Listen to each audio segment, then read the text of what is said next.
Welcome to the Legion Outriders podcast, a member of the Radio Free Tattooing Network. You must unlearn what you have learned. Your source for the latest Legion news, opinion, and analysis.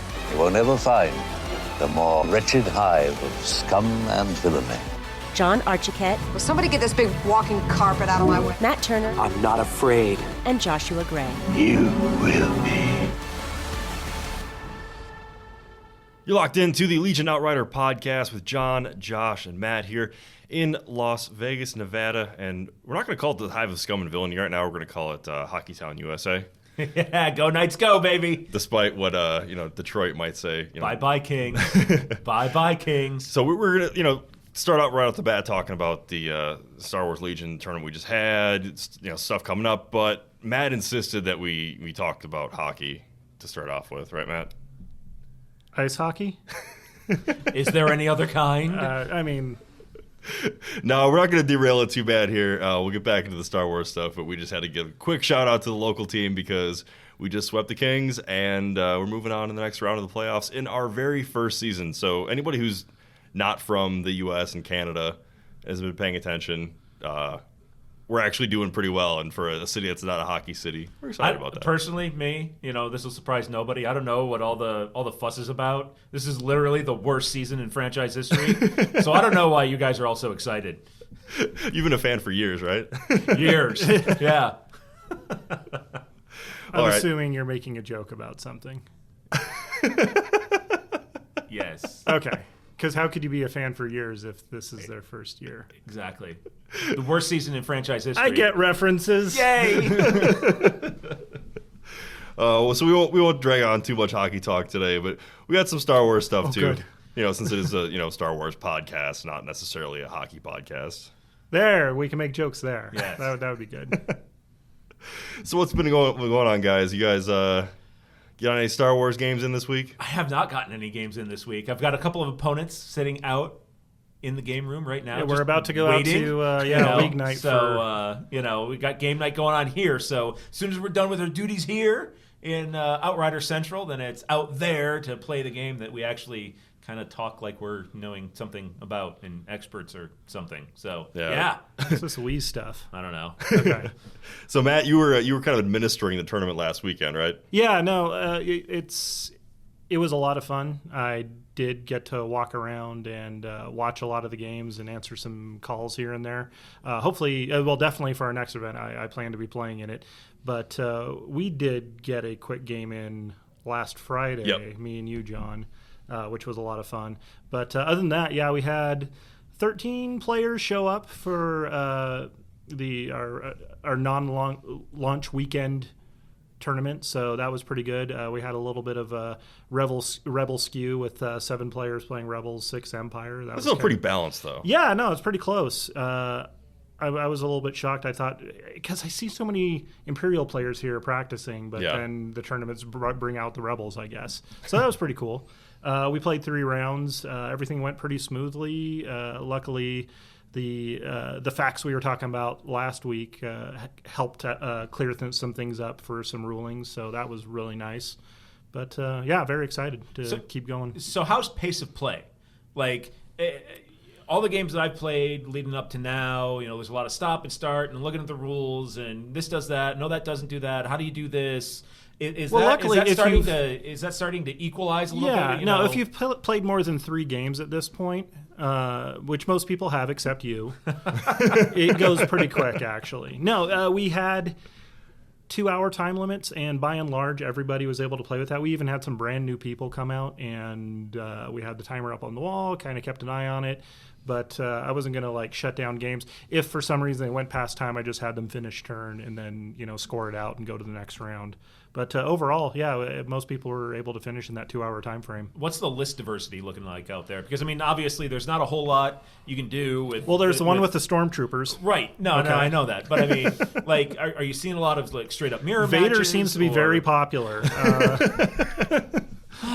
What do you want from me, Josh? No, I'm just curious. How many mirror matches are you seeing? Are you seeing a lot of... There's at least always... It's Vader, 3 troops, and a bike and an ATST against Vader, 3 troops, a bike, and an ATST. I saw some decent list diversity out there. Yeah. There were maybe 2 or 3 people running double ATST lists. Was there? I saw at least 2. Oh, okay. I must not have been paying attention. I missed that. I missed that mostly first Singleton. group.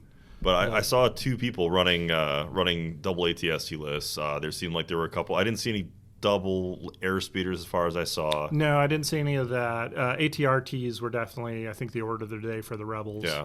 I saw one guy was running the exact list that I ran against you on Friday. Wow. Yeah, I know, right? I guess that's the new meta now. I'm just a trendsetter. No, Josh wasn't here for that, but I debuted my new list without the airspeeder, where I ran 5 troop units, one of which is bare bones. The other ones have the Z6 and 1 Ion, and then 3 ATRTs with the rotary blasters.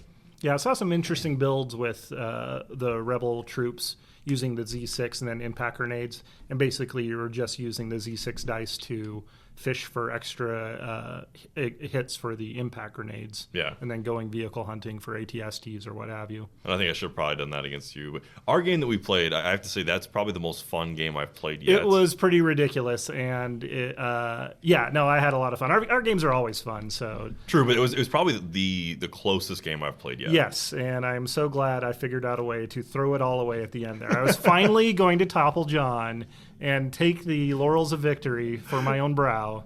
But no, I got laser locked last round.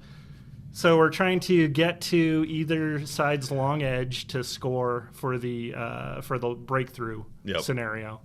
And I have the units to do it. However, one of the units I need to get over there to score would need to make a double move. So instead of activating that unit first, which I absolutely won the roll priority, I had the first activation. I'm like, but Vader and Luke are fighting here, and neither of them matter for the game. But I really want to kill Luke. And I did kill Luke. And then John activated his guy, suppressed my unit that couldn't make a double move, and I lost the game.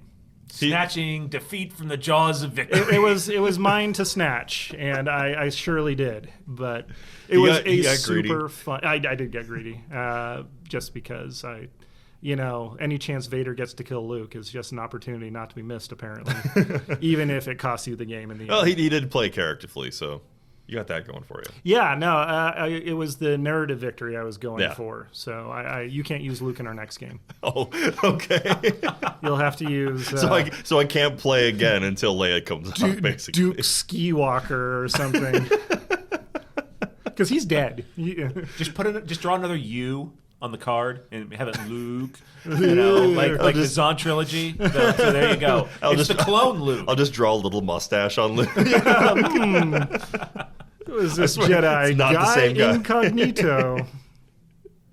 It was a good game, but yeah, I'm looking forward to get more games in this week. I know we've got. We're getting ready for the next tournament, which is going to be a big kind of. Whoa! What? Let's not get ahead of ourselves yet. I want to get ahead of myself. We're gonna talk about that in a little bit. We got to. Are we? You got to tease it a little bit. You know, you can't just throw it out there. It's about another tournament, guys. Shh.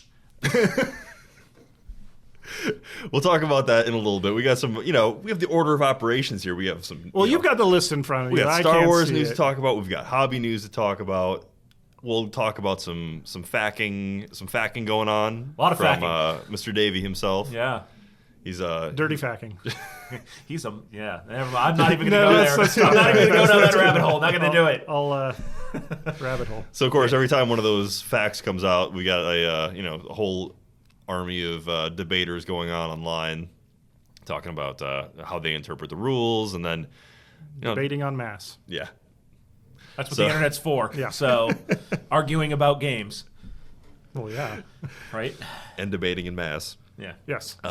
So we're gonna talk about the those emails and what that means for your weekend coming up at 6, and then of course we'll talk about your tournament that you want to bring up, because I know you're just itching to talk about it. It's gonna be fun. It will be fun. Maybe. So probably. Yes, definitely. We'll talk about that in a second. All right, Star Wars news. What kind of Star Wars news do we have going on? Oh, you want to talk all about right, tournaments all right. now? No, this is the breaking news. This is what everyone's tuned in for. Yeah. We finally found out what Ewoks do in their spare time. But first, sports and weather. So obviously Solo's coming out soon. Yeah, Yep. Nothing new there really. The big one, Fantasy Flight dropped earlier this week also. It's about the Hyperspace Report that they are selling tickets for. That's going to be in conjunction with the World event up at Minneapolis.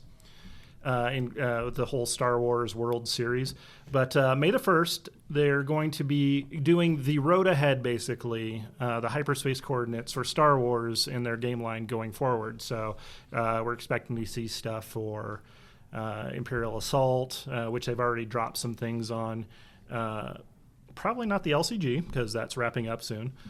Armada, X-Wing, and hopefully definitely some Legion stuff. The cool news is if you're not going to be able to attend Worlds this year, that they're going to be streaming it on Twitch. So you can check their FFG live channel. I think they said they're going live at 12 Central time on May the 1st. So definitely keep an eye out for that. that's going to be in Minneapolis, right? Yes. Okay. Yeah, that's going to be at their main game center and event center. But tell me more about these Ewoks. Oh, yeah. Okay. So, a new book that is basically documenting the journeys and adventures of Han Solo and Lando Calrissian, there is an excerpt that's been released where apparently Ewoks are renowned calf farmers. Now, calf being CAF. Not baby cows. Not baby cows. Okay. And, of course, because Star Wars can't, have just call things by their normal earthly names, calf is coffee. So, apparently... One could make that argument, yes. Apparently, Ewoks are the world's or the universe's most renowned coffee bean farmers. Well, they've got those stubby little delicate fingers that are perfect for what I assume is... Wow, really? Yeah, so my question is, do they just pick the coffee beans, or is it like kope luwak? You know what that is, right? I do, but maybe not everybody at home does. So the world's most expensive on Earth. This is not a Star Wars thing. This is real life. The world's most expensive coffee is actually a coffee bean that's extracted from the feces of a small rodent in, I think, Indonesia or Malaysia, one of the two. But it's called kope luwak. All right, I'm going to cut you off now. Nobody cares, and I don't want to hear about that. So that sounds awful. my question is, are Lando and Han drinking Ewok poop coffee? No, clearly they're not because, well, I guess if they stuffed people with coffee beans and then consumed the people, then you could do that. But that seems like too many degrees. I just don't think it's removal. that far fetched to think that Ewok poop coffee could be the most delicious and caffeinated of all the coffee beans. Now I know why they were so in love with C-3PO. They thought he was just like an overgrown Mr. Coffee machine. He's a grinder. He's like yeah. the Keurig. Yeah. He's like space Keurig. That's it. Yeah. This awesome content brought to you by the Legion Outriders podcast. Now, did they do pumpkin spice? That's what I want to know. Oh, Did we have Ewok pumpkin spice coffee? These are the questions that I must know now. No, you must really No. not. This is what happens when you don't release an official news release in a week, FFG. Right, yes. We talk about Ewok poop. But they're ethically treated little bean farmers. They are, yes. They're Okay. humanely treated because no fair trade coffee if you don't have, properly cared for Ewoks. I'm sure they're well compensated. Is this non-GMO sourced artisanal coffee? Yes. Is that what this is? Okay. I think so. It's very hipster. Yes. Very. Okay. So Legion, huh? Yeah, Star Wars Legion. This is a podcast about a game, right? Yeah. So, in hobby news, Josh, you finally cranked out the last unit of Stormtroopers. No, not the last unit of Oh, Stormtroopers. I'm not only almost am there. I not playing this game at all, I still haven't even finished painting the damn stuff What yet. do you do? I have a life, and I don't mean that in a derogatory way. Oh, come on. I know, Nobody's right? buying that. No, I got kids and stuff, man. I like try and sit down. You and should let paint. them go at some point. I should. Yeah, Their families miss them. I try and sit down and paint, and then I got to peel one off of the other one, and they all want to eat and stuff. It's like, come on, man. I got stuff to do. I got to paint here. There's hot pockets in the freezer. No, Exactly. you can't use the microwave. No, You're not old I know, enough. right? Yeah, just non it cold. I'm also a terrible parent, by the way. Anyway. But, so last night, painting up my fourth of 5 units of Stormtroopers, Still have a unit of stormtroopers and a unit of bikes to do. I finally came across like a way to paint my little camo scheme that actually looks cool. So, Oh, good. I know, right? I know. So, instead of just taking a brush and kind of doing like slash camo, tiger stripe camo on there, I took like a dry brush and I'm just kind of like stippling it on there. And I'm like, hey, this looks really neat. So I'll put some pictures up later, Does it go with the previous units you'd painted up? It will, yeah. I mean, Once you stipple them? And it's no, because I can't do it because it's all slashes. Because what I was doing, instead of doing like the slashes of paint, I was taking gray and I put it on like a dry brush and I was dabbing it. So it made like circles and splotches and stuff. And then I took a different dry brush that was a little bit more worn, so it was more frayed. Putting the purple on that and putting that over the gray, which gave it kind of I don't even know how to describe it. It looks cool. Does it have like an urban camouflage kind of more look of to an it? urban digital camouflage look to it, yeah. Nice. Which looks a lot better than the other stuff. The thing that sucks is I didn't really figure it out until I was about halfway through that unit. So I'm like half of the unit looks really good, and like half of the unit looks like complete butt. It's terrible. So you're going to strip them and start over? No, man. Just going to play it as it lies? Pretty much, yeah. Yeah, pretty much. Like, okay. Yeah. If anybody gets to play about Josh, make sure to give him crap about the inconsistencies in his unit paint schemes. I ain't even gonna lie, man. I mean, my painting's terrible. So it's not the worst that I've seen out there, but But they're unique. They are, yeah. They're unique, just like every other unit. Well, it's the cat ears, I think, that really set them apart. The little tails. But this is what I've got to deal with, self-esteem wise, when I'm standing across the table from John, who like it could be a professional painter doing this full time, and I'm like, oh look, it's I probably have to pay him more then, so let's not do that. It's like that kid. It's like that kid that in elementary school goes to the science fair and his dad's like a nuclear physicist. And you're over there with like play school stuff, like Legos. It's like, I made a volcano. Yeah. Wow, you had a nice wealthy childhood playing with Legos. I know, right? I had GoBots too. It wasn't all. It wasn't all like silver spoons over here. I had GoBots too. Yeah. So. What are GoBots? No, I'm just kidding. Let's not even go into that. I'm going to flip the table now and just leave. They were your bargain basement Transformers in the 80s. Okay. Well, you talk about stripping models, and do you guys ever mess around with that at all? Oh, yeah. I never have. Sure. I've never felt that I've screwed something up that badly that I just needed to ball it all up and start over. You will be. You will be. Yeah. But, and that's even with X-Wing stuff, because like some people have asked, do you strip X-Wings because they come pre-painted? Yeah. Do you strip Such the X-Wings? You just do it. I mean, their necessary. paint works as a great primer, anyways. But I've never been so unhappy with something. Part of that's because I have very low standards. But I've never been so unhappy with something that I felt the need to just ball it up and start over. But Matt, you've messed around with that Oh yeah, before? absolutely. Especially if you're like ever getting like a secondhand army or something Yeah. that doesn't match your paint scheme or is just done horribly, or you are just absolutely disgusted with what you have done. Just dump it in the simple green overnight and then take a brush to it. Yeah, that's been my go-to has been simple green. Yeah. I know other people have talked about how like purple power is another one that's popular. I think simple green's pretty much located only in the States. I don't know if you can get that. When I lived in Germany, I'm sure there's some sort of equivalent out there somewhere. Yeah. When I lived in Germany, they didn't have it. But they have other solvents that are similar to it. I'm not sure what the active ingredient is, but something as simple as just leaving it in there overnight, taking a toothbrush to it, some kind of firm brush, and just scraping they stuff did. off. It was just under their simple grün. Apologies to any German listeners out there. It wasn't that bad, actually. I don't know if that's the direct translation, but well, whatever simple is, I don't know. I am simple. That's what I'm getting at, I think. You've got to be careful, though, when you're stripping models. Get us back on track here. I've seen horror stories where people are trying to use something new. Like I saw this one guy put a model in like this ultrasonic jewelry cleaner, and it for 3 hours and melted the model. And so you got to be really careful about what you're finding out there, because some methods work really great for the certain plastics that certain manufacturers use. if you find something. So you've really got to be careful on what you're doing out there. Yeah, What I just heard was an amazing kind of torture device for rebel prisoners. You dump them in the sonic bath, and just as they slowly...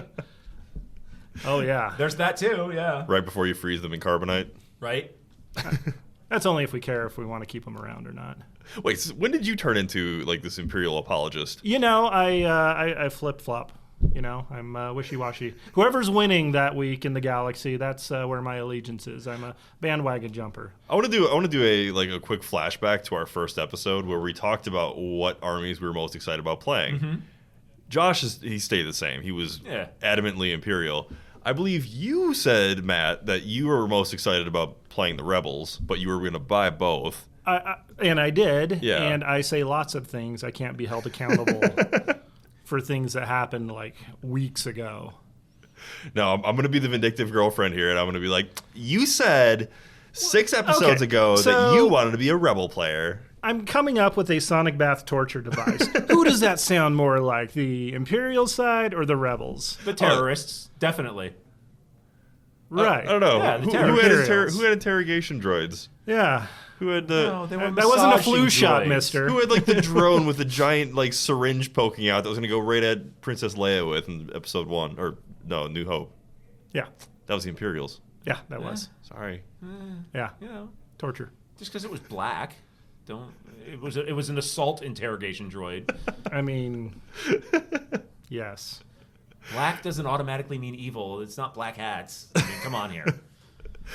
But it's kind of funny because I was planning on being both Imperial and Rebel player, and I've kind of stuck with Rebels the entire time. I've actually yet to even put my Imperial army on the table. I think I'm pretty much 50-50 on which I've been playing, so maybe ahead on one Rebel game or something. But I don't even own Rebel models.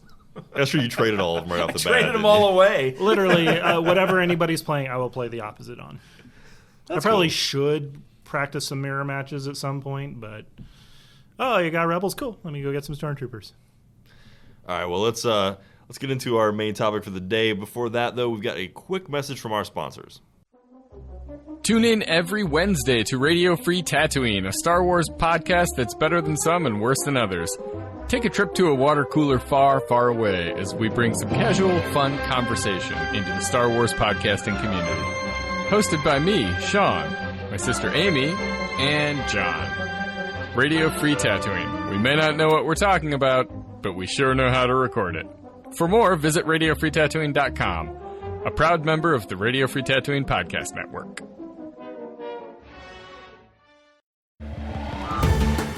You're listening to the Legion Outriders podcast, a member of the Radio Free Tatooine Network, recorded on location at Power 9 Games.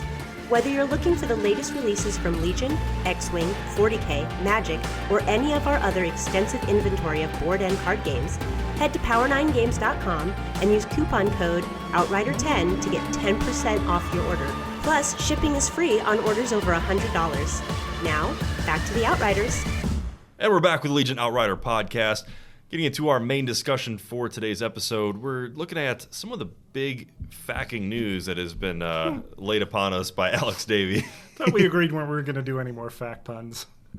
I didn't agree to that. You're the dad joke pun master over here. I'm just saying, there's a threshold, Okay. and if that is my realm, then. But if Okay. we're just going to fact it all up and you're go just, for it, you're just mad that he's encroaching on your territory. Yeah, That's all I know. this is. You're just being encroaching very on my territorial. decrees. All right, I'll try to stay away from the threshold. Yeah. Can we fact just a little bit of the fact? Just the facts. Okay, just the facts.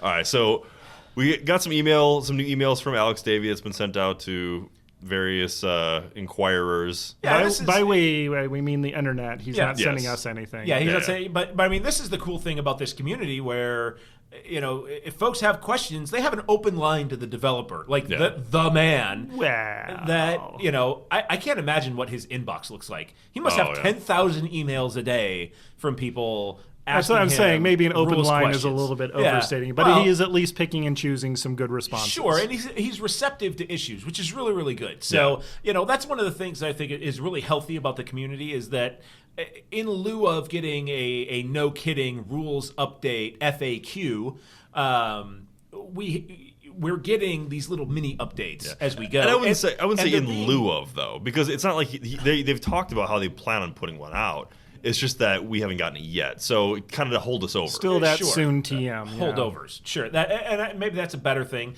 But you go onto the Legion Facebook group, the main page on there, and they're all being aggregated in a kind of a running list of all of the FAQ updates from Alex Davey, which is awesome too. So I think that's really a positive thing. But boy, this one that we're about to talk about was something that I didn't even think about, frankly. Which one are you hinting at here? Oh, the battle meditation. Okay. I think that's the big news of the week. I agree, is battle med. I think you dropped that in our little group chat we have earlier in the week, and I think me and John were like, no, that's dumb. Yeah. That's not how that works. So, you look at the wording for battle meditation, and it says, when you issue orders, one of those orders can be issued to any friendly unit on the battlefield. And the way everybody's been playing it for the last 3 weeks, because, this wasn't even an issue up until this point, is basically it's a force-powered comlink. Yeah. You pull a command card, it says 2 troopers, and you can issue one of those units to any trooper on the battlefield. Which is great, because they can't usually take the comms upgrades. Right. It has use. It has definite playability. Yeah, it definitely has use. So somebody was looking at the actual wording of the card and said, well, wait a minute. When you issue an order, that order can be issued to any unit on the battlefield. And said, well, wait a minute. If I pull a card that says, say, Son of Skywalker, that says I can only issue an order to Luke Skywalker. That's it. By the wording of the card, it says when you issue an order to Luke Skywalker, that order can be issued to any unit on the battlefield. Doesn't that mean I can issue an order to a T-47 or something else? And everybody was kind of like, and you guys were too. And you guys were because he's not Luke Skywalker, right? And it's like one of those duh things. Like, of course you can't. That's not what the card means. But you email Alex Davey, and somebody used that exact scenario, Son of Skywalker, can I then turn around and issue that to a T-47? And he was like, well, yeah, of course, why not? And Son of Skywalker still works. Yeah. Right? So Luke still gets his benefit. He still gets his second attack and all that stuff. But you can battle med to issue that order to somebody else. And now that I look at the wording of the card, knowing how FFG words things from playing X-Wing and things like that, it's like well, yeah, duh. Why wouldn't you be able to do that to me? Yeah, and you were from the get-go. You were very much in the on that side of I think this is probably what it's supposed to be. And Matt and I were both kind of like, well, I don't know. I was assuming.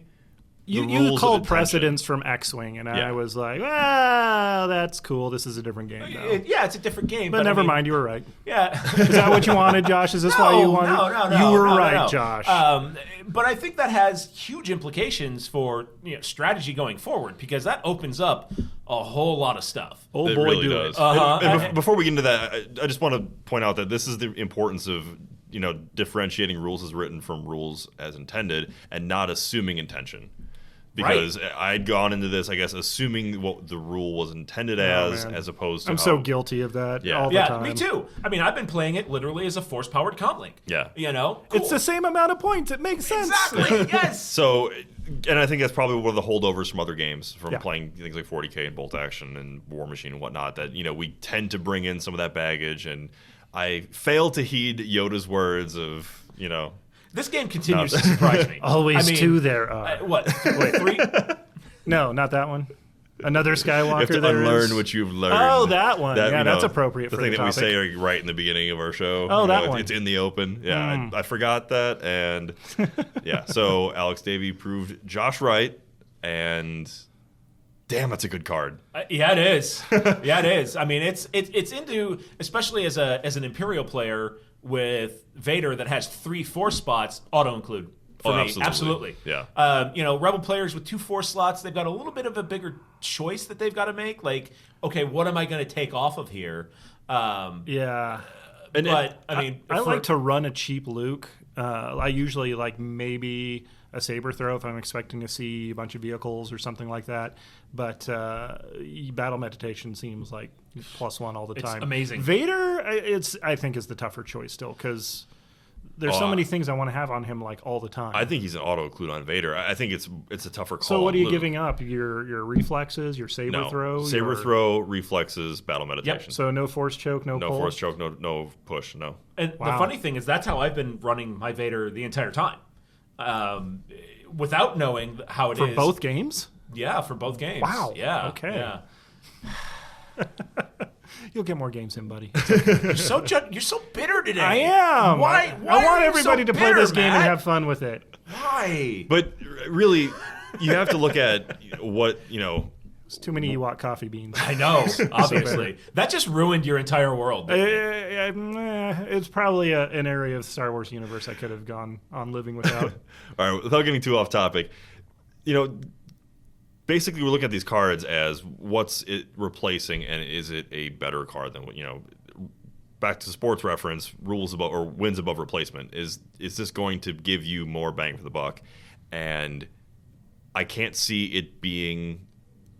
I can't see force push being better than battle meditation now. And you've heard how much I've advocated for force push. Yeah, absolutely. It's a very good situational card. Yeah. Meditation just gives you so many options now. Because it was good on its own. And, yeah, the ability, like you said, like using it like a comm link, I mean, that's going to save you points from having to run long-range comms on your, well, on it's your the same speeder amount bikes of points, or whatever. But there were units but it's that more could versatile. not have. It's more versatile. Exactly. I mean, what if you're spending it to put it on your speeder bike, and then your speeder bike gets blown up, turn one, then all of a sudden you've lost those points. Whereas this, you can transfer to other units. It's extremely versatile, and then you add on the ability to use it in lieu of other cards. I think the big thing is tactical flexibility. Exactly. Like, with the command cards, especially when you start using character-specific command cards that have specific limitations, you may want to use Son of Skywalker right now because you need him to attack twice, but he's in a position where, okay, turn one, he's not going to be threatened, right? Or after that first activation of your opponent. Mm-hmm. It's not like you're in base to base with, you're not in base to base with Darth Vader. So, okay, I don't need to go right now to get my attacks in before he gets engaged. But gee, I really need that 2 health ATST to go right now. Yeah. Right? Or ATRT or something like that. Because Rebels don't have ATSTs. Not yet. Not until Chewbacca. When the Chewbacca upgrade card comes out. Yeah, don't get me started.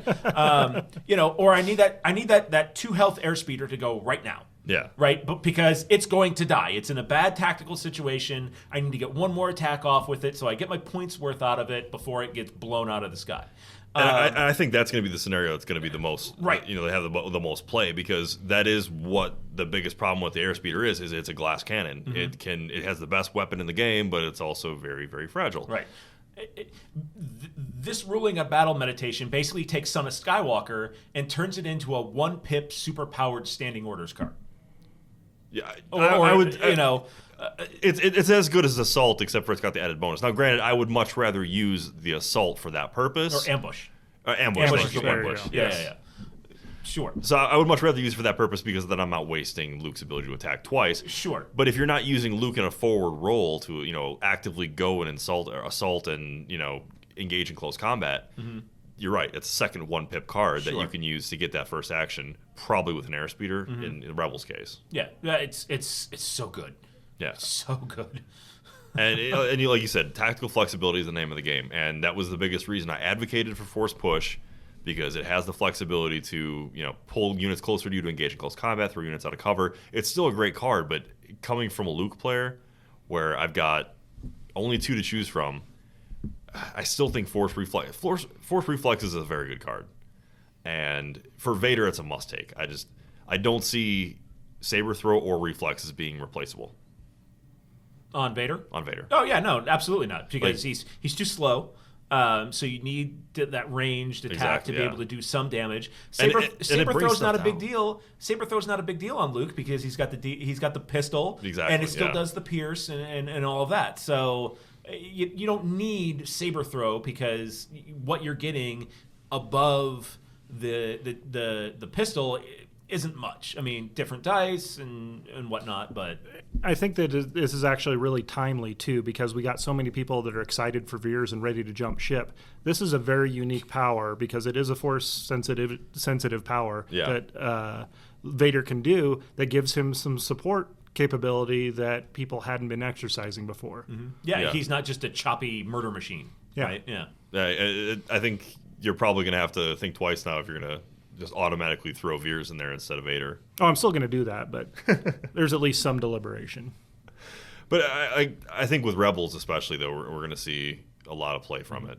I mean, you could now possibly look at the possibility of running a completely troop-based double Veers Vader list. Yeah.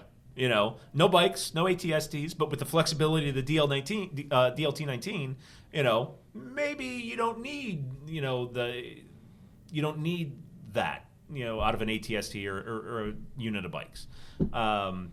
So yeah, I mean, wow, mind blown. Like, find all the mind blown gifts and put them all right there, because that's me. Are you going to paint up like 6 more troop squads? No. What's the most you can take? 6. 6? Yeah. Okay, Yeah. So I'm going to have, you know, I've got one unit of snowtroopers pre-ordered, and I've got 5 units of stormtroopers. So that'll whenever give me my they 6. come out. Whenever, yeah. So to be determined. Flight. Yeah, we'll let you know. Now the other fact that kind of drew my attention was we talked a little bit last week about standby and how that might help with things like the HH-12. Well, maybe. There was a little bit of clarification on another thing relevant to standby, and to me, this is kind of a negative implication for standby. Apparently, if you're in standby and a unit compulsory moves into range 2. Now, of course, the ruling on standby is anytime a unit performs an action within range 2, I see what you're saying. Then now. you can use standby. However, it was ruled that a compulsory move does not count as an action. That is not. So your bikes and your T-47s, they do not trigger standby. So if you move a bike or compulsory. T-47 into range 2 of unit on standby, that does not trigger it. You can shoot at that unit, and because they will then have a suppression token, they lose their standby. When is a move not a move? Like when it's a compulsory move. When it's a compulsory move, exactly. Yeah. But you know, in a game that has free actions, that's essentially what a compulsory move is. You're simulating the speed of a unit by forcing it to take a free action. A move's a move. You know? I agree with you, and I don't like it. I don't like it either. But I mean, there's a lot of people that don't like that standby ruling that you can move a cumbersome weapon, you know, sit down, you know, move it, sit down, take a standby, and then still shoot with it because it's wordsmithing it on somebody else's activation. Yeah. Well, the cool thing though is you don't have to like it. We've got a clear way to play it. That. So that's the important thing. I think there's many things that I don't like. So you know, and I do it anyways. But I feel like it's gonna change things. We haven't even seen the fleet troopers come out yet, and I feel like that's gonna be a big knock against them already. Like, and I really was looking forward to running some fleet troopers, and I may still pick a few up just because the models are cool, and you know, who knows, the meta may shift, but one of their most powerful abilities is the ability to take a free standby, and they get an aim when they stand by. They get an aim when they stand by, and I don't know. I think you're still forcing your opponent to react to what you're doing, and so now they got to think around that standby. Okay. So if they're going to dedicate a speeder unit so they can not hit the laser trip wire of your reaction, then guess what? They're still reacting to something you're doing. It's a good area denial thing, especially with the fleet troopers that only have weapons that go to range 2 anyways. Yeah. You know, that's one of the things that I don't think people talk about enough in the game is kind of area denial. Yeah. I've seen a lot of people on Discord and on Facebook and Reddit that say, "Oh, the HH-12 is terrible." It's like, no, I mean, range 4 anti-armor, it's a great area denial weapon. Yeah. I've seen matches where somebody parks it and, it's kind of across from an ATST, and the player playing the ATST doesn't even want to move it anywhere close to that, so they just keep it pinned back and firing, which, I've taken an 80-point unit and I've used it to pin down 200 points of opponent. So, it's one of those things that I don't think people talk enough about, and probably should be. There's a little bit of sticker shock still, I think, with the HH-12. It's an expensive upgrade, but it does give you some unique capabilities. And I think that because you're so reliant on using it against armor, it's pretty much worthless against troopers, where at least like the it's still 3 black dice. Yeah, it's 3 black dice. I don't think it's worthless against troopers. I'd rather have 2 red, but still. Considering the unit firing, it normally throws white dice. No, but the impact isn't going to help you against troopers. No, it's not going to hurt you. But it's not going to hurt you either. I mean, no. It's an attack with 3 black dice. I mean, cost efficiency. Sure. And you can always just whip out your little E11 and save your rocket for the next round. Right. True, yeah. So I'm not saying it's worthless, but it's not as... I'd still probably run the DL instead. Yeah, I think most people agree with that. Yeah. I mean, it's a very situational thing.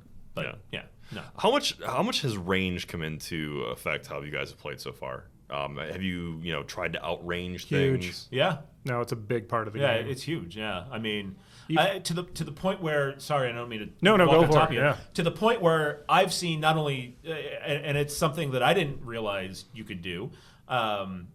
But when they say pre-measure, they mean pre-measure. So I've seen people take range rulers and range out from the other unit and just lay it on the board and then move to make sure that they stay out of that range. Sure. Or they take a range from a certain point, because you can measure anything on the board. They say, I think I'm going to end up there, so I'm going to put a range ruler down to here to kind of check to see where my... Yeah, range is huge. And the things that people are doing to check ranging continues to surprise me, because I don't think like that, I guess. I know in our game that we played, John, I had my ATST he was too far away from the fight, and I definitely did not get my value for him, even as though the game was really close, because I overestimated range 4. And I was like, he should be able to reach out and touch whatever I need to. And he could not. Yeah. So you kept moving your stuff back, just keeping it out of range. So I had an ineffective 200-plus point model that the last turn of the game, the best thing he could do was run towards the enemy side of the board and get me a objective point. Well, my philosophy on fighting against ATST so far, and I've had pretty good success against them, is either you go all out and try to kill it, or you completely try to avoid it entirely. Mm-hmm. And definitely my placement helped you on that strategy. It did. So for most of them, I just tried to avoid it completely, and then I sent one unit as a decoy, and then I ran another unit completely around him. So I made you choose between, do you want to turn to shoot this other unit? Yeah. Or do you want to face the unit that's in front of you? Luckily, you helped me out, because I was running 2 units of bikes, and he blew most of them up, except for one guy. Let me tell you, one bike guy running around is a great cleanup unit. That's been the bane of my existence in a couple games, is just like one single biker who managed to survive, and I was like, he's got 1 wound left, I'm not going to worry about him. Oh, man. And then he either runs over to score an objective, or just shoots one guy who's just trying to get to the objective. Not a fan. It's you say that, it's an old adage from back in my D&D days. The orc with 1 hit point still swings his axe. Like you can't. They're not dead till they're dead. Well, I mean, it's one of those things where I don't want to waste an entire unit shooting at it, or the one case where I split fire with the Z6 and the rest of the troopers. It didn't go at all. Like I have this weird dichotomy of my luck where my rotary, I have better luck with rotary cannons than I think anyone in the history of shooting a rotary cannon. The number of crits that I get is ridiculous. Then I'll throw a Z6 and I'll get 6 blanks every time. Never fails. I was like, how? The odds are they look like the same way. I just need to get a trooper unit to rip a rotary cannon off of that ATRT. And speaking of spiking dice, that was some of the most epic Darth Vader armor saves that I think I've ever had. Oh yeah, ever. Yeah. 15 wounds, and I think I saved 11 of them over the course of the game. He faced the full wrath of the triple attack Luke, where he gets the charge attack, and then the next turn Son of Skywalker. Yeah. He got all 3 of those, faced the full brunt of it, and he walked away relatively unscathed. So I think that's why I was so laser focused on just finishing Luke off, because I was so high on all those armor saves. That insolent bastard. Yeah. Right? Yeah. We'll show him. All too easy. It was a good matchup. I'm looking forward to the next matchup we can get in there. because I think I don't know, tomorrow night we're going to do our game night, so I don't know if Matt's going to be able to play it all tomorrow night. Yeah, I should be able to. Yeah. All right. Well, otherwise I may have to face somebody else for once because I think. Oh man. I think you and I have our rival matches going already. I'm due. Well, I know if we don't get the game in then, we've got the tournament coming up next week. Oh yes. Tell us about the We're tournament, so Matt. excited to talk Hey. about it. What are you talking about? I have no information. No. Many Bothans died. They didn't have to. They just die. So what's going on in this So tournament? yeah, we're very excited. We're going to be doing a May the Sith or Revenge of the Sith for May 5th event. It's going to be our next tournament here at Power 9. It's going to be a doubles event. We're going to give that a try. See if we can figure out a way to make that run. Basically, people are going to show up with an 800-point list constructed as per normal. And then they can bring a partner or have one assigned to them. There can be duplicate people on the field, doesn't matter. The only thing they're going to have to do is combine a command hand of 7 cards with no duplicates in there. But other than that, it's going to be 2v2 games. We're just going to do 2 rounds, 3 hours apiece, and mostly it's going to be an excuse to just hang out, play Star Wars, and do some giveaways and stuff. Grand Army. Yeah. 6x4. Yeah, it should be pretty interesting. So with this, you're going to allow Rebel and Imperial players to play on the same side? Yeah. This is going to be a casual for funsies event. It'll be like Iron Eagle 2. It'll be great. Was that the one with Louis Gossett Jr. in it?